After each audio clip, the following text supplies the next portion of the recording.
রাধে রাধে বন্ধুরা, আমার দেখো এই যে গপু আর লাড্ডুর জন্য আমার পাশের বাড়ির এক বৌদি এই যে ড্রেসটা দিয়েছে, বানিয়ে নিজের হাতে বানিয়ে দিয়েছে। এটা হলো আমার গপুর, এই যে দেখো এটা আমার গপুর।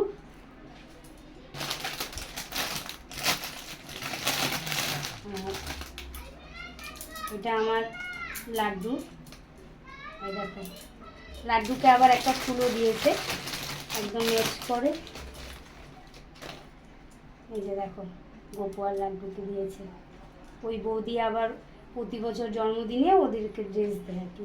প্রথমে তো আমার কাছে লাড্ডু ছিল, গপু তো নতুন এসছে, তো এইবার ওই যে গপুকে দিয়েছে আর লাড্ডুকে দিয়েছে। লাড্ডুর মানে দুটো দিয়েছে লাড্ডুকে। এই দেখো ড্রেসটা। আর আমি তো বলেছিলাম লাড্ডুর জন্য কিছু বানাতে দিয়েছিলাম, এই দেখো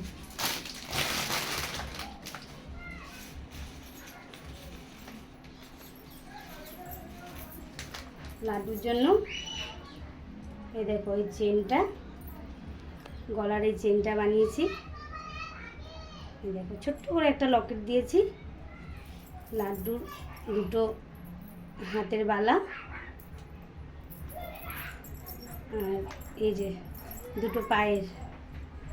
আর গপুর জন্য এখনও বানানো হয়নি, কারণ আমি তো আর জানি না। প্রথমে তো লাড্ডু ছিল আমার কাছে, আর গপু তো হঠাৎ করে চলে এসছে, তো গপুকে আমি কিছুদিনের মধ্যে বানিয়ে দেবো। গপুরগুলো যখন বানানো হবে তোমাদের কাছে আমি শেয়ার করব। তোমরা বলো কিন্তু, হ্যাঁ, গপুর আর লাড্ডুর ড্রেসগুলো কেমন হয়েছে কমেন্টে জানিও। রাধে রাধে।